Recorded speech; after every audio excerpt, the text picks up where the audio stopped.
Last lecture में discuss करा था कि जो पोटेंशियल स्ट्रेस होता है ना इंसुलेटर में या केबल में, वो यूनिफॉर्म डिस्ट्रीब्यूशन नहीं होता है। तो हमने देखा था यहाँ पे इस तरीके से कि भैया जो कंडक्टर के पास पास है ना, वहाँ पे मैक्सिमम स्ट्रेस डिस्ट्रीब्यूशन होगा, और कंडक्टर से जैसे जैसे दूर जाते जाओगे तो स्ट्रेस का जो डिस्ट्रीब्यूशन है वो रेयर होता चला जाएगा, या कह सकते हो कि मिनिमम स्ट्रेस देखने को मिलेगा। तो ये जो स्ट्रेस का डिस्ट्रीब्यूशन एक तरफ बहुत ज़्यादा एक तरफ बहुत कम, इससे बड़ी समस्याएं आ रही थी। तो हमने इसका सॉल्यूशन निकाला था ग्रेडिंग। ग्रेडिंग की चर्चा करी थी। ग्रेडिंग एक ऐसा प्रोसेस था जिसके अंदर हम लोग क्या करेंगे, ये जो स्ट्रेस है इसको यूनिफॉर्म करने की कोशिश करेंगे। तो मैंने आपको लास्ट लेक्चर में बहुत इंपॉर्टेंट चीज़ बताई थी कि जी मैक्सिमम के साथ कुछ खास खेल नहीं कर सकते हम लोग।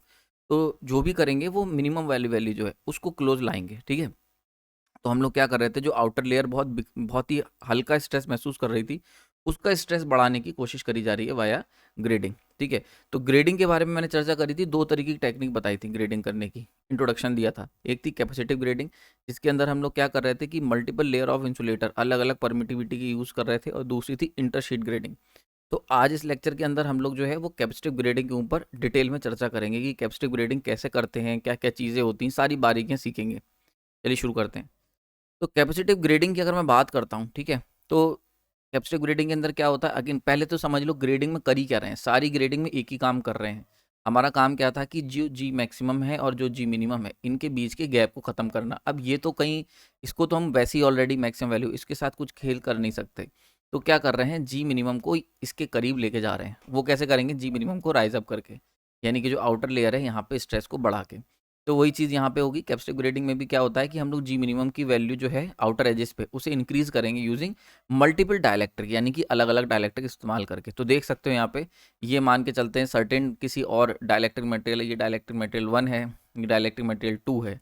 यहाँ मैंने 2 लेयर लिए हैं, पेपर में बुक्स में आपको 3 लेयर भी मिल सकते हैं, क्योंकि 3 लेयर बहुत ही प्रैक्टिकल है, मतलब बहुत ही ज़्यादा कॉमन है, तो इसीलिए 3 भी मिल सकते हैं। मैंने 2 लेयर लिए हैं सिंप्लीफाई करने के लिए, ठीक है।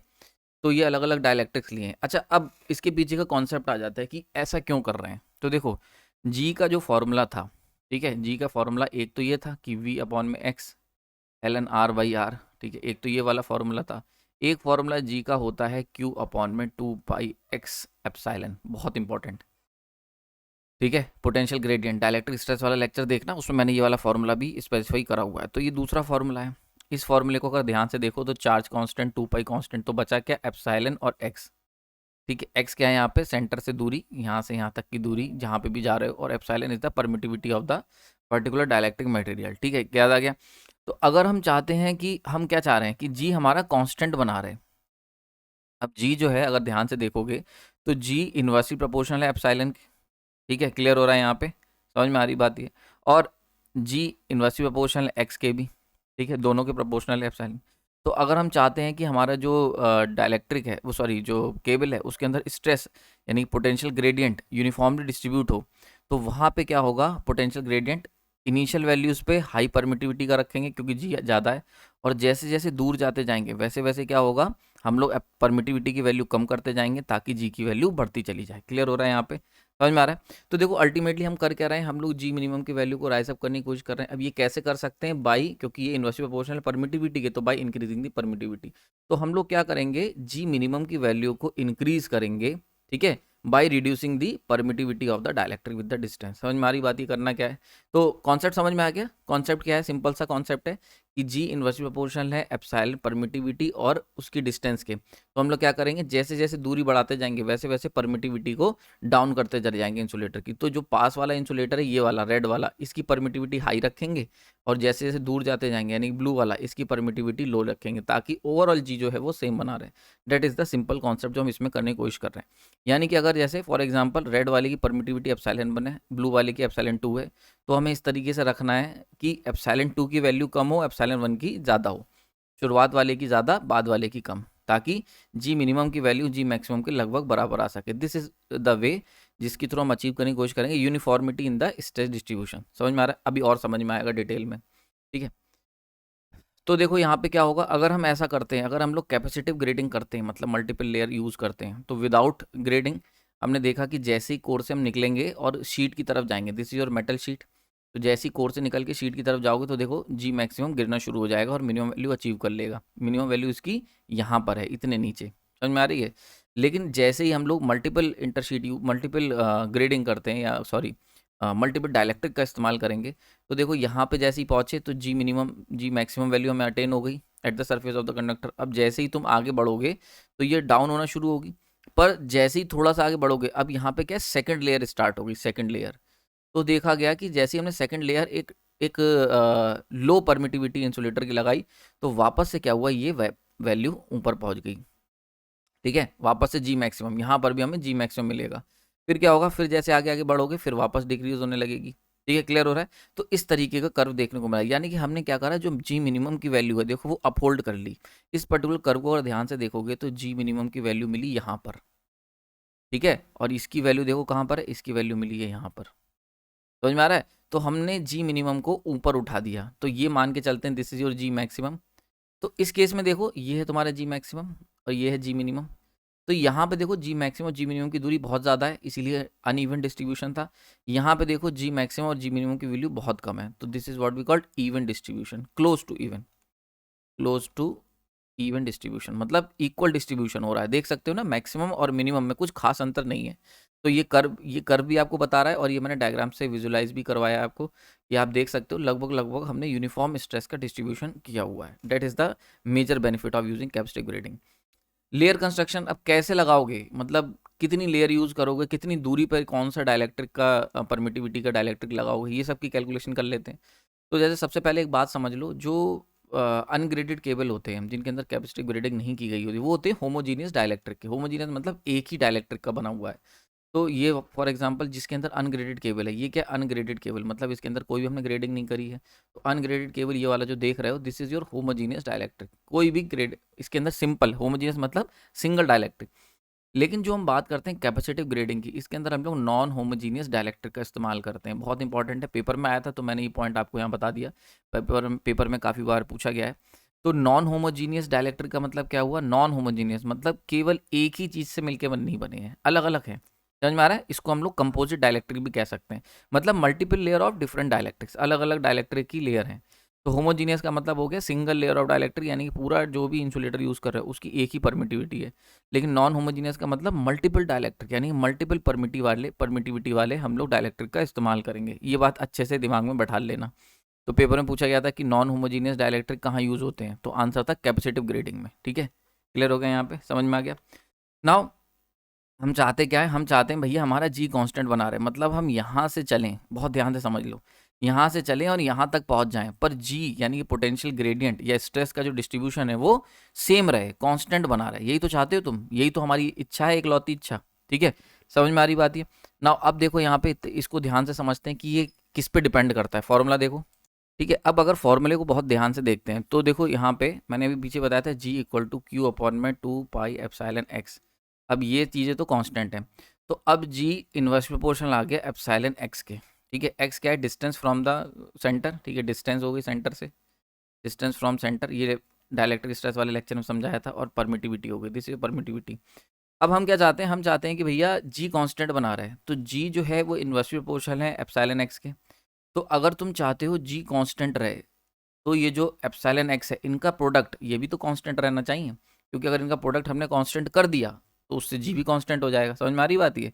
नाउ ε/x का अगर प्रोडक्ट हमें कांस्टेंट रखना है, पहले तो ये इंपॉर्टेंट फीचर निकल के आ गया। देखो बिल्कुल टेक्निकली स्टेप बाय स्टेप चल रहे हैं हम लोग, ठीक है, एकदम टेक्निकल।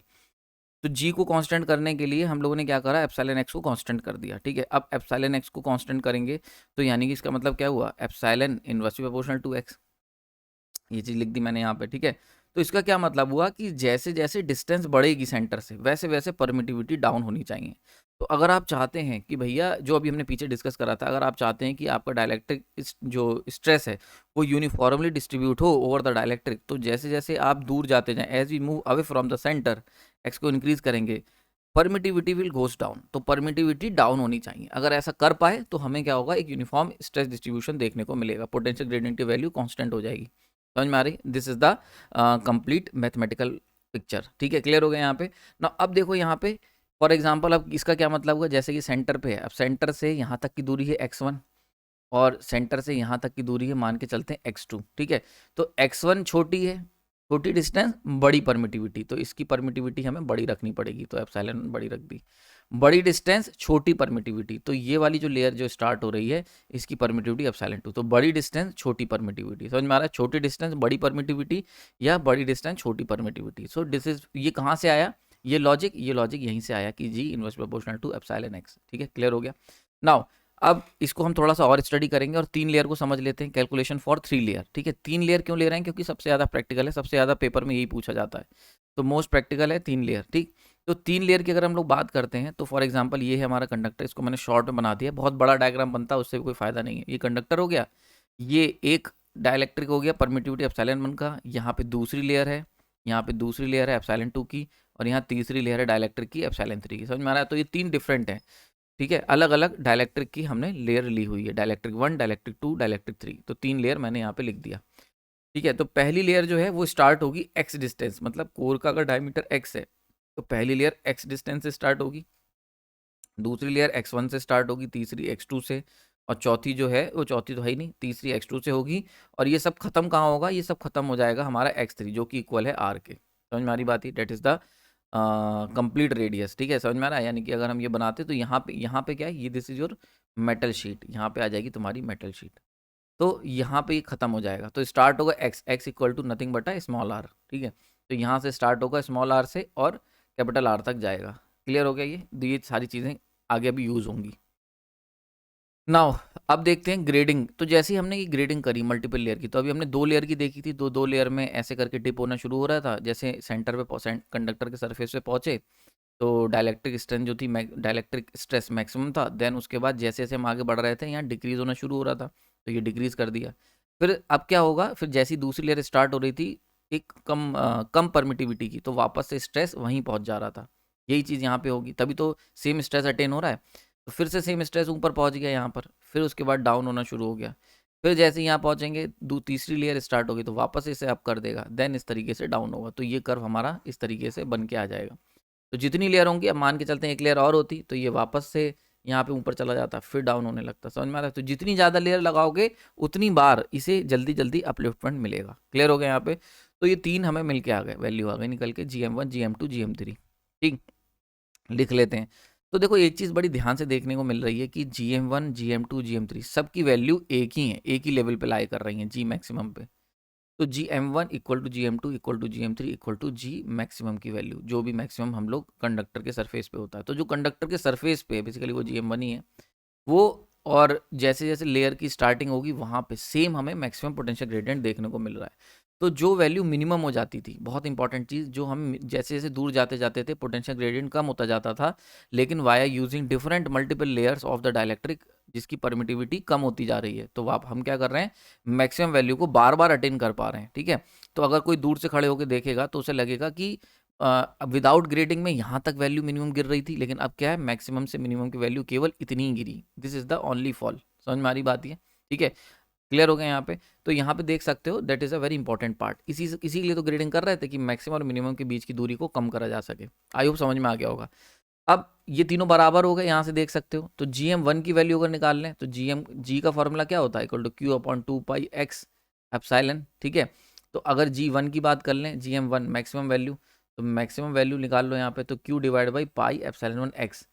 ठीक है, GM2 ये कितनी दूरी पर था, ये दूरी पे था x1 की दूरी पर, तो ये लिख दिया, और परमिटिविटी इसकी एप्सिलॉन 2 थी। GM3 कितनी दूरी पे था, x3 दूरी पे था। ठीक है, x2 पे, और इसकी परमिटिविटी एप्सिलॉन 3। तो देख सकते हो यहाँ पे GM1 कहाँ पर है, x पर है, x आ गया।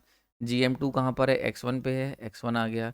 GM3 कहाँ पर है, x2 पर है, x2 आ गया। ठीक है, क्लियर हो गया यहाँ पे, तो सारी चीज़ें एज पर द फॉर्मूला चल रही हैं ना। ये निकल के आ गया, अब इसको कैंसिल आउट कर लो इक्वेट करके, तो 1 2 3 ये कैंसिल हो गए, ये कैंसिल हो गया, तो सिंपली क्या निकल के आया कि epsilon 1 x equal to epsilon 2 x1 equal to epsilon 3 x2। समझ में आ रहा है, तो these are the very important condition for equal maximum stress. यानी अगर तुम चाहते हो कि तुम्हारे केबल के अंदर जो स्ट्रेस का डिस्ट्रीब्यूशन है वो थोड़ा सा यूनिफॉर्म बना रहे, तो फॉलो दिस कंडीशन। इसके ऊपर भरपूर मात्रा में क्वेश्चन आए हुए हैं, तो अच्छे से इसको तैयार कर लो, समझ में आ गया होगा ये काफ़ी हद तक। तो कैपेसिटिव ग्रेडिंग में कितनी दूरी पर कितनी परमिटिविटी का आपको मटेरियल लगाना है वो ये फॉर्मूला आपको बता देगा। समझ में आ रही बात ये? तो अगर तुम कितनी भी दूरी पे, अगर तुम्हें फॉर एग्जांपल x2 दूरी पे कितना परमिटिविटी का लगाएंगे तो ये फॉर्मूला तुम्हारा स्पेसिफिकली निकाल के दे देगा। क्लियर हो रहा है? So these are the condition for equal maximum stress. यहाँ पे देख सकते हो x छोटा है, उससे बड़ा x1 है, उससे बड़ा x2 है, तो परमिटिविटी का सीक्वेंस जस्ट अपोजिट होगा। सबसे ज़्यादा epsilon 1, then epsilon 2, then epsilon 3। ठीक है, क्लियर हो गया? यहाँ पे आई होप समझ में आ रहा होगा कि वो कैसे डेरिवेशन है, बिल्कुल समझ में आ गया होगा।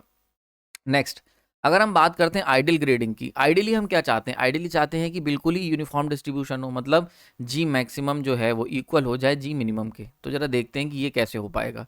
तो अभी हमने देखा था प्रैक्टिकल सिनारियो जिसके अंदर 3 लेयर ली गई थी, तो 3 लेयर ली तो हमने देखा मैक्सिमम वैल्यू थी, फिर यहाँ गिरते गिरते ये मिनिमम वैल्यू इसने अटेन करी। ठीक है, जिसमें विदाउट ग्रेडिंग में तो जी मिनिमम यहाँ पर आ रहा था कहीं, लेकिन ग्रेडिंग से हमने उठा दिया।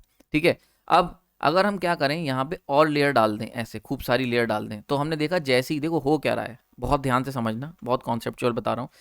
जैसे ही हम लोग एक लेयर डाल रहे हैं, तो जैसे ही परमिटिविटी की लेयर चेंज हो रही है, वहाँ पे वापस से वैल्यू मैक्सिमम पहुँच जा रही है। ठीक है, समझ में आ रही बात? ये देखो यहाँ से गिरना शुरू हुई, पर जैसे ही हमने लेयर चेंज करी तुरंत मैक्सिमम, फिर गिरना शुरू हुई, फिर मैक्सिमम, फिर गिरना शुरू हुई। समझ में आ रही बात? इस तरीके से चल रहा है।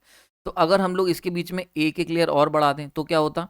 तो अगर हम बहुत ध्यान से देखना, अगर इसी के बीच में एक एक लेयर और बढ़ा देते तो अब क्या होता है, ऐसे गिरती और ऐसे उठती, फिर थोड़ी सी गिरती, थोड़ी उठती, थोड़ी सी गिरती, थोड़ी उठती, तो अब क्या है, गिरना कम होगा और उठेगी जल्दी जल्दी। तो अब क्या है, देखो ये जो गिर रही है ये है, this is well G minimum. ना ये डिपेंड कर रहा है कि कितनी देर बाद दूसरी लेयर लगाई गई है। ये क्या है, this is the distance between layer 1 and layer 2। समझ में आ रही बात है? तो एक डायलैक्ट्रिक के लेयर का स्टार्टिंग से दूसरे डायलैक्ट्रिक लेयर की स्टार्टिंग के बीच का जो गैप है, this is the responsible for the G minimum value. यानी कि जो दो डायलैक्ट्रिक हमने अलग अलग लेयर यूज़ करें, ये लेयर 1 है, ये लेयर 2 है, ये लेयर 3 है, तो लेयर 1 और लेयर 2 की स्टार्टिंग, लेयर 1 की स्टार्टिंग यहाँ हो गई, लेयर 2 की स्टार्टिंग यहाँ हुई, तो इनके बीच में जो जितनी देर लगाओगे उतनी ज़्यादा जी मैक्सिमम की वैल्यू डाउन गिरती चली जाएगी। समझ में आ रही बात है? तो अगर हम इन्हें बड़ा क्विक लगा दें, इतने इतने पास पास, तो क्या होगा, हम बिल्कुल ही नहीं गिरने देंगे। जैसी जरा सी गिरी तब तक लेयर चेंज कर दी, जैसी जरा सी गिरी लेयर चेंज कर दी। तो ये कॉन्सेप्ट इस्तेमाल होता है अगर हम लोग क्लोज टू आइडियल जाएँ, यानी कि अगर हम चाहते हैं कि आइडियल की तरफ चले जाएँ तो हमें इस तरीके की खूब सारी लेयर लगानी पड़ेंगी। अब क्या होगा ऐसे में, जैसी देखो यहाँ पे मैंने इसको बनाने की कोशिश भी करी आप लोगों के लिए। ठीक है, ये प्योर विजुअलाइजेशन है, मतलब ये विजुअलाइजेशन कह सकते हो या इमेजिनेशन कह सकते हो, जो भी हम पढ़ रहे हैं उसका मैं एक एक्सटेंडेड इमेजिनेशन वर्क है ये मेरा, ये आपको कहीं मिलेगा नहीं। ठीक है, तो जैसे यहाँ पे हुआ, जैसे ही हम लोगों ने नई लेयर लगाई तो पोटेंशियल ग्रेडियंट इस तरीके से गिरना शुरू हुआ, फिर उठ गया, फिर गिरना शुरू हुआ, फिर अब देखो इससे क्या हुआ, जब हम पास पास लोगों को लगा देंगे तो हम गिरने नहीं दे रहे हैं। So that's why minimum value इस पर्टिकुलर केस में देखो यहाँ पर है और मैक्सिमम वैल्यू यहाँ पर है। तो देखो मैक्सिमम और मिनिमम के बीच में कितना कम गैप है, जितनी ज़्यादा लेयर होंगी उतना गैप कम होता चला जाएगा। ठीक है, तो लेयर जितनी बढ़ाते जाओगे उतना जी मैक्सिमम और जी मिनिमम के बीच का गैप जो होगा, गैप वो क्या होगा, कम होता चला जाएगा। समझ में आ रही बात ये?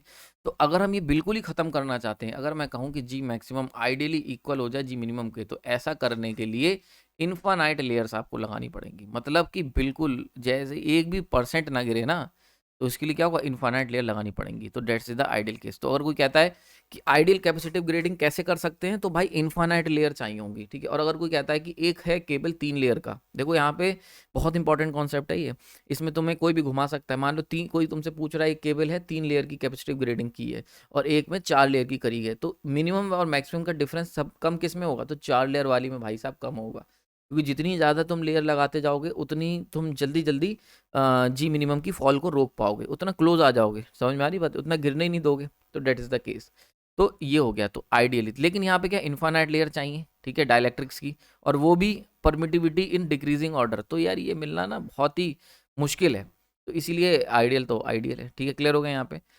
नाउ एक और इंपॉर्टेंट चीज़ आ जाती है, पोटेंशियल डिफरेंस का क्या हाल है between the core and the sheet. यानी कि अगर हम पोटेंशियल डिफरेंस भी कैलकुलेट करने की कोशिश कर लें ग्रेड उसमें कोर टू शीट के बीच में, तो देखो अगर हम बात करते हैं, ये है तुम्हारा कैपेसिटिव ग्रेडिंग वाला मटेरियल केबल, तो इसके अंदर देख सकते हो भाई तीन, ये है परमिटिविटी 1, परमिटिविटी 2, परमिटिविटी 3, तीन डायलैक्ट्रिक हैं। तो तीनों के अक्रॉस जो वोल्टेज गिरेगा, तो फॉर एग्जांपल यहाँ से यहाँ तक का वोल्टेज जो ड्रॉप हुआ, यहाँ पे देखो बहुत ध्यान से समझो, कंडक्टर में आया वी फेस। ठीक है, जिसको हम वी जी भी कहते हैं। ठीक है, ये हो गया तुम्हारा वी फेस हो गया, टोटल वी जी मैंने यहाँ लिख रखा है your V phase. V phase क्या होता है, कंडक्टर टू शीट के बीच का पोटेंशियल जो हमने अप्लाई करा, वोल्टेज जो अप्लाई करा वी जी।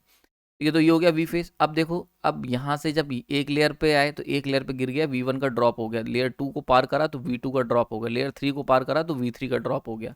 ठीक है, तो यानी कि हम कह सकते हैं ये जो 3 वोल्टेज ड्रॉप है इसको हम कह सकते हैं कि जो टोटल VG या कह लो V फेस कह लो, एक ही बात है। तो फेज वोल्टेज इक्वल टू कितने में ड्रॉप हो रहा है, तो 3 पार्ट में, V1 V2 V3, 3 हिस्सों में गिर रहा है। तो यहाँ पे V1 की वैल्यू, अब देखो हम जानते हैं G मैक्सिमम इक्वल टू कितना होता है, V phase divide by x L N R by are. ठीक है, आर बाई आर होता था और ये होती थी आर वैल्यू, मतलब जनरली जो हम लोग निकालते थे। तो यहाँ से अगर हम लोग वी फैक्स का फॉर्मूला निकाल लें तो V phi equal to G max r L N R by r, ये होता था अनग्रेडेड केबल में। ठीक है, ये देखो यहाँ लिखा हुआ है जिसमें अनग्रेडेड केबल है। लेकिन जब हम लोग बात करते हैं ना ग्रेडिंग की, तो ये आर की वैल्यू देखो बहुत ध्यान से समझ लो, ये आर की जो वैल्यू है this is the maximum distance जहाँ तक वो लेयर गई है। तो फॉर एग्जाम्पल अगर हम बात करते हैं एक अनग्रेडेड केबल की, तो स्टार्ट हुई, जो इंसुलेटर स्टार्ट हुआ आर से और कहाँ पे ख़त्म हुआ, आर पे जाके, तो स्टार्ट कहाँ हुआ, आर से, ख़त्म हुआ आर पे। लेकिन अगर हम लोग इस पर्टिकुलर केस की बात करें जहाँ पे हमने ग्रेडिंग कर रखी है, तो इसमें देखो इंसुलेटर स्टार्ट हुआ आर पे और ये वाली जो इंसुलेटर की लेयर है परमिटिविटी एप्सिलॉन 1 की, वो कहाँ ख़त्म हुई, R1 पे। तो यहाँ पे जो फॉर्मूला आएगा वी फेस का, V1 का, सॉरी V1 का, वो इक्वल टू जी वो equal to G maximum, maximum value सबकी सेम है, अभी पीछे हमने निकाला, मैक्सिमम 1 मैक्सिमम 2 मैक्सिमम 3 तीनों सेम है। तो जी मैक्सिमम इंटू कहाँ से स्टार्ट हुआ, आर से, खत्म कहाँ हुआ, एल एन आर बाई, खत्म कहाँ हुआ, R1 पे, तो R1 बाई आर। तो इसीलिए देखो जी मैक्सिमम आर से स्टार्ट हुआ, खत्म कहाँ हुआ, R1 बाई आर पे। क्लियर हो रहा है यहाँ पे। ठीक है, दूसरी लेयर देख लो, स्टार्ट कहाँ से हुई, R1 से स्टार्ट हुई तो R1 आ गया। ठीक है, और खत्म कहाँ हुई, R2 पे। ठीक है, R2 बाई स्टार्ट कहाँ से हुई थी, R1। समझ में आ रही बात है, तो फॉर्मूला समझ में आ गया। इसका डेरिवेशन अगर चाहिए तो कमेंट सेक्शन में डाल देना, प्राइम वाला जो ग्रुप है उस पर डाल दूंगा अगर आपको स्पेसिफिकली डेरिवेशन भी समझना है। ठीक है, हालांकि आपको इतनी ज़्यादा ज़रूरत पड़ेगी नहीं इसकी। ठीक, क्लियर हो गया यहाँ पे। तो यहाँ से हम देख सकते हैं कि अगर हमने इस तरीके का ग्रेडिंग करी तो हमने देखा कि वी फेस का जो वोल्टेज है, जो फेस वोल्टेज या हम लोग अप्लाई कर सकते हैं, ठीक है, वो कितना है, ग्रेडिंग वाला, जी रिप्रेजेंट ग्रेडिंग, तो वोल्टेज जो हम ग्रेडेड केबल पे लगाएंगे वो इक्वल टू जी मैक्सिमम, ये पूरा फॉर्मूला निकल के आ गया। लेकिन हमने देखा अगर अनग्रेडेड केबल की बात करते हैं, अनग्रेडेड जिसके अंदर हमने कोई ग्रेडिंग नहीं करी है, उसके अंदर जो वोल्टेज हमने जो अप्लाई करा, वी फेस का जो वोल्टेज हम अप्लाई कर सकते हैं वो जी maximum R L N R by R. तो एक चीज़ अगर हम इन दोनों कंपेयर करके देखें तो बड़ा इंटरेस्टिंग है कि ग्रेडेड वाले केबल का जो वोल्टेज है वी जी, वो ज़्यादा निकल के आएगा वी फेस से, ये वाले से, वी से, वी कह लो। ठीक है, इसको ऐसे लिख लेते हैं। अगर इन दोनों कंपेयर करोगे तो हमने देखा कि वी की वैल्यू ज़्यादा है वी से, यानी कि जो वोल्टेज एक ग्रेडेड केबल बियर कर सकता है वो ज़्यादा है compare to the ungraded cable. और ये चीज़ हमने फीचर में बताई थी, इसीलिए तो ग्रेडिंग कर रहे हैं। ग्रेडिंग की 3 इंपॉर्टेंट रिक्वायरमेंट थी, वो देखना तीनों पूरी करेंगे यहाँ पे। तो एक तो हमने ये रिक्वायरमेंट थी कि ज़्यादा वोल्टेज बियर कर पाए। ठीक है, तो ग्रेडिंग से देखो क्या हो गया, जो वोल्टेज जो ग्रेडेड केबल के अक्रॉस जो वोल्टेज हम अप्लाई कर सकते हैं वो ज़्यादा आया निकल के कंपेयर टू द जो हम बात करते हैं एक अनग्रेडेड केबल की। ठीक है, फीचर्स देख लो, VG ग्रेटर देन V, इसका मतलब क्या हुआ, अगर हम सेम साइज की केबल ले लें, ठीक है, तो एक ग्रेडेड केबल जो है वो ज़्यादा वोल्टेज, ऑपरेशनल वोल्टेज हैंडल कर पाएगा compare to the ungraded. Handle का मतलब बिना ब्रेकडाउन हुए, समझ में आ रही बात है, बिना ब्रेकडाउन हुए। तो एक ग्रेडेड केबल से फ़ायदा क्या हुआ कि हम लोगों ने ज़्यादा वोल्टेज हैंडल करने की हमारे अंदर क्षमता आ गई। देखो ये थ्योरेटिकली तो था ही था, पिछले अभी मैथमेटिकली भी हमने देख लिया इस फॉर्मूले से, ये वाला। ठीक है, क्लियर हो गया। तो यहाँ पे हम देख सकते हैं हाई ऑपरेशनल वोल्टेज होल्ड करेगा एक graded cable, this is your graded cable, और low potential operational voltage apply कर सकते हैं अनग्रेड। तो अगर अनग्रेडेड केबल यूज़ करोगे तो भैया लिमिटेड वोल्टेज ही उसके ऊपर अप्लाई कर पाओगे, वरना वो ब्रेक डाउन हो जाएगा। ठीक है, तो रीज़न क्या है, रीज़न है proper utilisation of insulating material. देखो जब भी हम किसी केबल के ऊपर पोटेंशियल अप्लाई करते हैं तो हम, आपको याद होगा मैंने कई बार बताया है कि यार हमेशा जैसे करंट कितना हम दे सकते हैं वो डिपेंड करता है एरिया ऑफ द कंडक्टर पे, और एम्पिसिटी जिसे कहते हैं, और वोल्टेज कितना हम अप्लाई कर सकते हैं वो डिपेंड करता है उसके इंसुलेशन की थिकनेस या इंसुलेटर के क्वालिटी पे। तो अगर हम केबल की बात करें तो केबल अगर अनग्रेडेड है तो मतलब उसका इंसुलेशन हमने एक सा लिया हुआ है, तो ऐसे में एक सर्टेन वोल्टेज अगर हम अप्लाई कर पाएंगे, वरना वो ब्रेक डाउन हो जाएगा। क्यों? क्योंकि उसके अंदर क्या होता है ना, मतलब ज़्यादा वोल्टेज अप्लाई नहीं कर सकते बिकॉज ऑफ अनइवन डिस्ट्रीब्यूशन। तो जो वोल्टेज हम अप्लाई कर रहे हैं, अगर जो वोल्टेज हम इसमें दे रहे हैं वो अगर इस पर प्रॉपर बटता, प्रॉपर, तो कोई दिक्कत नहीं थी। लेकिन क्या होता है, सारा का सारा वोल्टेज यहीं पे गिर जाता है क्योंकि जी मैक्सिमम यहीं पर है, तो मैक्सिमम वोल्टेज स्ट्रेस यहाँ पे डेवलप होता है, जिसकी वजह से क्या होता है, ये वाली केवल अंडर यूटिलाइज रह जाती थी, जो ये सारा स्ट्रेस की कहानी पुराने लेक्चर की रिपीट करनी पड़ेगी। सही है, समझ में आ रही बात है। तो ये अनइवन जो डिस्ट्रीब्यूशन था, इसकी वजह से जो हमने टोटल वोल्टेज दिया, हमने दिया 100 वोल्ट। तो 100 वोल्ट अगर यूनिफॉर्मली बटता तो कोई दिक्कत नहीं थी, इंसुलेटर तगड़ा था। लेकिन 100 वोल्ट छोटे से एरिया में तो 80 वोल्ट गिर गया, ठीक है। यहाँ पे तो इतने से एरिया में 80 वोल्ट आ गया और इतने से एरिया में 20 वोल्ट ही बटा। तो ये जो अनइवन डिस्ट्रीब्यूशन था, इसकी वजह से अब हम 110 नहीं दे सकते, क्योंकि ये वाला जो इंसुलेटर था, ठीक है, ये इतना ज़्यादा आपका बियर नहीं कर पाएगा वोल्टेज को। क्लियर हो रहा है यहाँ पे, समझ में आ रही। क्योंकि हमने इंसुलेटर लगाया तो 80 वोल्ट के लिए था, हमने सोचा था 100 वोल्ट है, 20 बटेगा, कभी हम लोग फटेंगे ही नहीं। पर वो 100 का 80 वोल्ट एक ही जगह गिर गया। तो that is the disadvantage of uneven stress distribution. समझ में आ रहा है, वोल्टेज डिस्ट्रीब्यूशन। लेकिन अगर हम बात करते हैं ग्रेडेड की, तो इसके अंदर क्या होगा, हमने 100 दिया, अब 100 देखो यहाँ पे ऐसे बटेगा 33 33 33 33 33 33। समझ में आ रहा है, एक एग्जांपल के तौर पे बता रहा हूँ। तो मतलब क्या हुआ कि बड़ा इवन डिस्ट्रीब्यूशन हो रहा है, तो कोई टेंशन नहीं है यार, ठीक है। समझ में आ रही बात, ये एक एग्जाम्पल के तौर पर मैंने यहाँ पे बताया।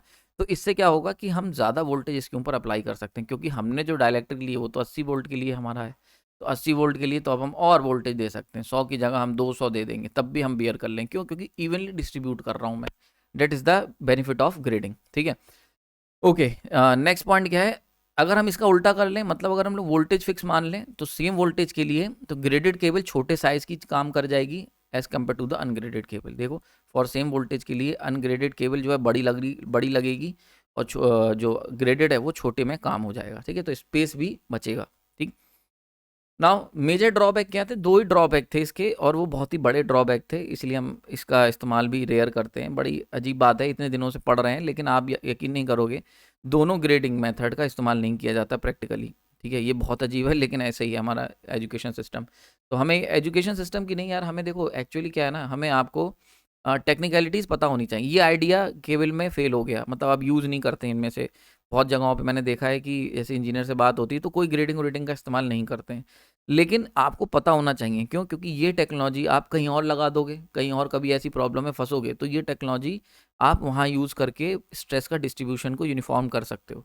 तो इसीलिए बहुत बार बच्चे कहते हैं सर ये यूज़ नहीं हो रहा, तो पढ़ क्यों रहे हैं? भाई इसलिए पढ़ रहे हो क्योंकि ना कॉन्सेप्ट तुम्हें पता होना चाहिए। उस कॉन्सेप्ट का इस्तेमाल आप कहीं और करोगे ना, तो वहाँ रिसर्च हो जाएगी। समझ में आ रही बात है? That is the case. तो मेजर ड्रॉबैक क्या है? सबसे पहला मेजर ड्रॉबैक है कि भैया range of permittivity value insulating material की लिमिटेड है। भाई मार्केट में 2-3 तरीके के इंसुलेटिंग मटेरियल हैं। एक 2 परमिटिविटी का रिलेटिव परमिटिविटी, एक की 2 है, एक की रिलेटिव परमिटिविटी 3 है, एक की रिलेटिव परमिटिविटी 4। अब तुम्हें चाहिए 6, 6.8, 4.2, मतलब डिस्टेंस के हिसाब से 3.4 कहाँ से लाओगे? इनमें से कोई भी नहीं यूज़ कर पाओगे। समझ में आ रही बात ये? तो सबसे पहली बात है कि परमिटिविटी की जो हमें रेंज चाहिए, वो मिलना बड़ा मुश्किल है, एकदम स्पेसिफिक रेंज, ठीक है। जैसे 4.8 चाहिए और मार्केट में 4 अवेलेबल है, तो बड़ा आपको इसके बीच में झाड़ होगा, ठीक है। दूसरा, कॉस्ट बहुत है। अगर मान लो तुम्हें परमिटिविटी, स्पेसिफिक परमिटिविटी का मटेरियल मिल भी गया, तो परमिटिविटी अगर वेरी करोगे तो उससे क्या होगा, जो तुम्हारा ये है इंसुलेटिंग लेयर अलग अलग जो यूज़ करो डाइलेक्ट्रिक, वो अलग अलग महंगी होंगी, तो ओवरऑल कॉस्ट बढ़ जाएगी केबल की। तो जो कॉस्ट हम लोग बचाने की कोशिश कर रहे हैं ग्रेडिंग के थ्रू, वो अलग अलग परमिटिविटी के मटेरियल लेने से बढ़ जाएगी। तो अगेन दिस इज़ कह सकते हो कि नॉट इकोनॉमिकल, ठीक है। क्लियर हो गया यहाँ पे? तो ये जो दो मेजर ड्रॉबैक थे, इनका सॉल्यूशन दिया गया इंटरशीट ग्रेडिंग में। इंटरशीट ग्रेडिंग में ना तो हमें डिफरेंट परमिटिविटी के मटेरियल यूज़ करने थे, ना उनकी कॉस्ट बियर करनी थी। तो ये सारी चीज़ें इंटरशीट ग्रेडिंग में कैसे दूर हुई, इसको हम लोग चर्चा करेंगे अगले लेक्चर में। अगर इसकी पीडीएफ नोट चाहते हो इसी की या पुराने लेक्चर्स की कलरफुल, तो अगेन ग्रुप ज्वाइन कर लो, ठीक है। लिंक आपको मिल जाएगा, या फिर यूट्यूब आप मेरा चैनल खोलोगे, ज्वाइन का बटन आ रहा होगा, उसको क्लिक कर लेना। और अगर आप प्रीवियस ईयर के पेपर या इसी के न्यूमेरिकल्स या डेरिवेशंस कुछ चाहते हो, तो जितना भी मैथमेटिकल पोर्शन है इंजीनियरिंग का, मतलब न्यूमेरिकल्स हो गए और एमसीक्यूज़ हो गए, ये या उनकी शॉर्ट ट्रिक्स हो गई एमसीक्यू सॉल्व करने की, वो सब मैंने इस ग्रुप में डाला हुआ है। तो जाके चेक करो एक बार, बहुत कुछ काम का मिल सकता है आपको, ठीक है। आपने अपना कीमती समय दिया, उसके लिए धन्यवाद। अगर कोई डाउट है तो कमेंट सेक्शन में डाल सकते हैं।